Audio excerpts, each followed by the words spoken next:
कहां से पकड़ कर लाए, वैसे ही पकड़ कर लाए जैसे आपको पकड़ कर लाया है, जैसे सबको बुलाया और पकड़ कर क्या लाए, इनवाइट किया शो में, आपको भी बुलाया, इनको भी बुलाया है, तो आप अपनी बात रखिए। मैं बात रखो बस। मेजर नदीम, मैं मेरे क्लाइंट का सवाल, मैं आपकी बौखलाहट समझ सकता हूं सर इस तस्वीर को देखकर, लेकिन सवाल पर आइए, यूनाइटेड नेशन में कल कहा गया कि आपने किस तरीके से, लेकिन सवाल पर आइए, यूनाइटेड नेशन में कल कहा गया कि आपने किस तरीके से वैश्विक केंद्र है आप आतंक के।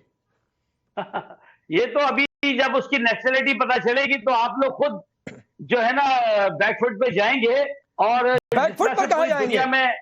पूरी दुनिया जानती है कनाडा के अंदर किस तरह जस्टिन ट्रूडो ने बताया कि आप लोग पूरी दुनिया के अंदर ट्रूडो चला गया इसीलिए भाई, ट्रूडो कहां है? अरे ट्रूडो इसीलिए चला गया, अपडेट करो अपनी जनरल नॉलेज भाई।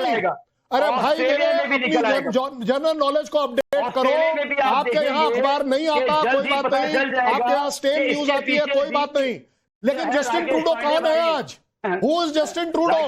आज की तारीख में कनाडा का प्राइम मिनिस्टर हमारे साथ क्या व्यवहार कर रहा है आपको पता है ना?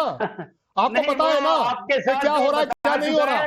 मुझे आप एक बात बताओ, आप बोल रहे हो ना कि हिंदुस्तान में टेररिज्म, मुझे आप एक बात बता दो, मैं मान लेता हूँ, जरा दो आतंकवादियों के नाम बताओ, दो आतंकवादियों, अच्छा चलो दो नहीं बता पाओगे, एक आतंकवादी का नाम बताओ जो इंडिया में है। आप मुझे एक आतंकवादी का नाम इंडिया में है, मुझे आप एक ट्रेनिंग कैंप बताओ जो इंडिया में है, मैं आपको बता। अच्छा चलिए एक बात कर लेते हैं, लेकिन ये तस्वीर देखिए, भारतीय सेना ने जो तस्वीर जारी की है, कर्नल दिनेश नैन को भी लाइए। कर्नल दिनेश नैन, ये मेंटल बैलेंस ये खो चुके हैं। मेजर नदीम, कहने कोई आर्मी सैनिक है, जैसे इनका आर्मी चीफ सिर्फ मुल्ला का काम करता है, मौलाना का काम करता है, वैसे ये भी मेजर नदीम से पूछो इसकी रेजिमेंट कौन सी है, बताएगा। बताओ नदीम, आपकी रेजिमेंट कौन सी है? ये तो दो भाइयों के दरमियान। मेजर नदीम, रेजिमेंट कौन सी है आपकी? ये आप मेजर नदीम, रेजिमेंट नेता है कौन से? मेजर नदीम, रेजिमेंट कौन सी है? अपनी तालीम, मेजर नदीम, रेजिमेंट कौन सी है आपकी? रेजिमेंट तो बताओ मेरे भाई, गैदरिंग वाली बात हो जाएगी फिर। आपकी रेजिमेंट कौन सी है? वही है ना जिसने 1972 में 1971 में 92,000 लोगों में घुटने टेके, क्या नाम है रेजिमेंट का आपकी? दूसरी कौन सी रेजिमेंट है आपकी? कि ये दो रेजिमेंट बताना भाई, कौन से मेजर साहब? दो भाइयों, अरे कौन सी रेजिमेंट से हो भाई? इन पागल को अकबर साहब पूछना जरा, आप तो राजनीति में हो, पूछो जरा इससे, मेजर नदीम से कौन सी रेजिमेंट से है ये? अपने आप पूछो ऑफिसर डिक्लेयर करना इज एन ऑफेंस। इनको कौन सी रेजिमेंट से हो आप? ऑफेंस से उठ के आ गए हैं और ये क्लेम कर रहे हैं। क्या मैं इनको रेजिमेंट कर रहे हैं? कौन सी है रेजिमेंट तो बता दो, मैं इनको डिवीजन बता दूं, रेजिमेंट का नाम क्या है? रेजिमेंट का नाम बता दूं, नहीं बताएगा। अच्छा चलिए छोड़िए, क्योंकि ढाका के अंदर मेजर नदीम की रेजिमेंट भी थी जिसने घुटने भाइयों की लड़ाई को आप लोगों ने एक्सप्लॉइट किया। दो भाइयों की लड़ाई दिखाता हूँ आपने। अच्छा सुनिए मेजर नदीम, जरा मेजर नदीम और शैलेंद्र सर को फ्रेम में रखिए। नदीम, हाँ नदीम मैं आपको अप्रिशिएट करता हूँ, आपने दो भाइयों की बात करी है, मैं अप्रिशिएट करता हूँ, बहुत अच्छी बात है। मैं आपको एक हिस्टोरिकल फैक्ट बताता हूं, आपके सर्विस में आपको नहीं पता चला होगा। ये जो 13 लांसर थी और पूना हॉर्स, इनका भाईबंदी, आपस की भाईबंदी क्या है पता है? क्योंकि पूना हॉर्स ने अपना मुस्लिम स्क्वाड्रन 13 लांसर को दिया था और 13 लांसर ने सिख स्क्वाड्रन पूना हॉर्स को दिया था। ये थी भाईबंदी। और बाद में आप देखिए, मतलब इसको गलत मत लीजिएगा, आपके वो जो तो मैं बात कर रहा हूं। अरे भाई मैं भाईबंदी दिखा रहा हूं, मैं भाईबंदी बता रहा हूं में। अरे भाई मेरे, मैं आपको कैसे, ब्रिगेडियर नसीर बताए, ब्रिगेडियर नसीर का नाम सुना है? अरे भाई मेरे, मुझे आप एक बात बताओ, ख्वाजा नसीर का नाम सुना है कि नहीं सुना है? ख्वाजा नसीर का नाम सुना है? जी बिल्कुल, अच्छी तरह। Very good. ब्रिगेडियर जब वो बने तो उन्होंने ब्रिगेडियर बनकर कितनी बड़ी बात करी। मैं आपकी तारीफ कर रहा हूं इस समय, इतना तो बर्दाश्त कर लो। मैं कह रहा हूं उस नसीर ब्रिगेडियर ने ब्रिगेडियर खेत्रपाल के पास जाकर सलाम किया कि जनाब आई एम सॉरी, मेरे हाथों ये गलत काम हुआ था। लेकिन उसने फिर यह भी बताया कि आपका बेटा वो जाबाज बेटा है जिसने मेरे 14 टैंक गिरा दिए। 14 देखो, इसको कहते हैं बड़प्पन, इसको बड़प्पन कहते हैं। फेक और फैब्रिकेटेड कहानी के बजाय फैक्ट्स की बात करें। अच्छा चलो आप फैक्ट बता दो क्या? अरे यार आप बताने मैं अगले मेहमान को जाता हूँ। मेजर नदीम जो है वो 71 के टुकड़े को भी कहानी बताएंगे, इरशाद कहेंगे कि छोड़ दीजिए, छोड़ चलिए वो पुरानी गलियां। मैं एडवोकेट जहांगीर आपके पास आता हूं। एक तो कल यहां पर, रुक जाइए मेजर नदीम सुनिए, एक तो यहां पर कल 1300 पेज की चार्जशीट पहलगाम हमले की दाखिल की गई, जिसमें पाकिस्तान का हाथ, लश्कर, टीआरएफ। आप कहेंगे कि चलो भाई ये तो आपकी चार्जशीट थी तो आपने बनानी थी, ठीक है।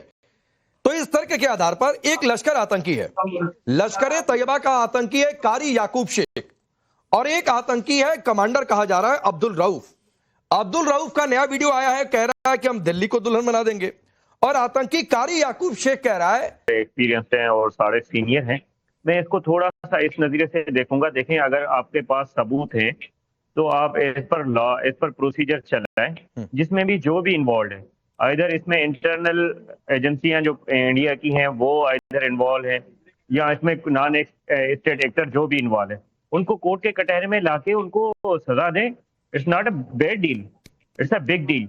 इसको थोड़ा सा मैं यहाँ मोलेट करूंगा, सर एक मिनट सुनिएगा, विद ड्यू रेस्पेक्ट मेजर साहब, के जो आपने बांग्लादेश की बात की, तो उसमें आज से 50 साल बाद जाने के से बेहतर है कि अभी जो हसीना वाजिद को बांग्लादेशी हुकूमत जो है, करंट बांग्लादेशी हुकूमत और जो उनका कोड है वो डिमांड कर रहा है, तो आप उनको दे दें।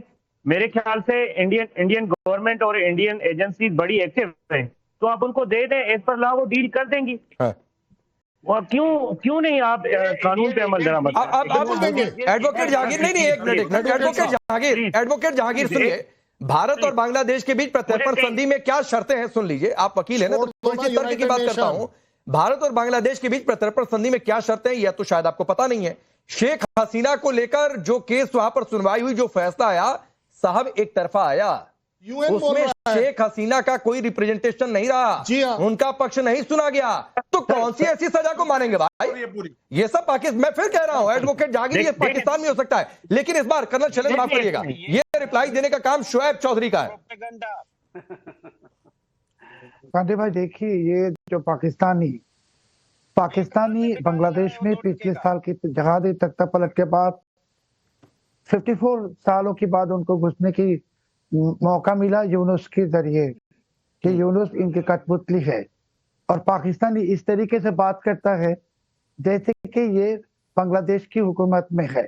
उसको याद दिलवाता हूँ फिर से मैं, आज के दिन 16 दिसंबर 2025 1971 में जैसे लात मार के निकाला था हम लोगों ने पाकिस्तानी को, फिर से लात मारने के वक्त आ गई।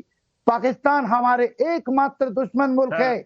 पाकिस्तान और पाकिस्तानी की कोई भी जगह बांग्लादेश में नहीं है, और पाकिस्तानियों को कहता हूँ तुम अपनी खबर लो, तुम एक भिखारी मुल्क, भीख मांगने की कटोरी भी नहीं है। 5 टुकड़ा हो जाएगा पाकिस्तान, 2030 तक कोई पाकिस्तान नाम का कोई देश भी नहीं रहेगा। ऑस्ट्रेलिया में तुम लोगों ने क्या किया? ये बॉन्डी बीच में तुम लोगों ने जो आतंकवादी फैलाया, बहुत सारे लोगों को मार डाला पाकिस्तानी ने। पूरे के पूरे दुनिया में पाकिस्तानी आतंकवादी फैलाते हैं, terrorist nation, all Pakistani the terrorist and shameless and हंसते हैं। ये इसको मुस्कुराहट देख के मुझे दुख आता है कि इसको शर्म भी नहीं है कि इसके बाप दादा को लात मारा था, फिर से इन लोगों को लात मारेंगे। नहीं, ठीक है शोएब भाई, आपने बात रखी और मुझे लगता है एडवोकेट जहांगीर आपको बांग्लादेश वाली बात का जवाब एक बांग्लादेशी से ही मिल गया। हुसैन तैयबू का नेटवर्क कट गया था, फिर से जुड़ चुके हैं। ये हुसैन तैयबू, हाँ